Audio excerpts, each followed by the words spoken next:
Hi guys, today we will talk about how to fix Telegram. This is group can't be displayed Malayalam on settings.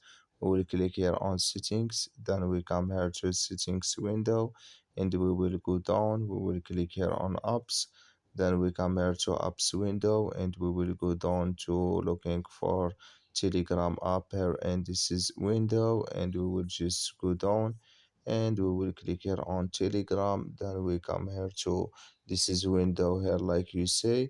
We will click here on force stop, then we will click here on OK, and we will just click here on storage. Then we come here to storage window. We will click here on clear cache, then we will click here on manage storage. Then we will just go up. We will click here in app, and you will just click here on clear local, and turn off your phone and turn on it, and it's going to work with you. Thank you for your watching. Don't forget to support us by like and subscribe, and see you in next video.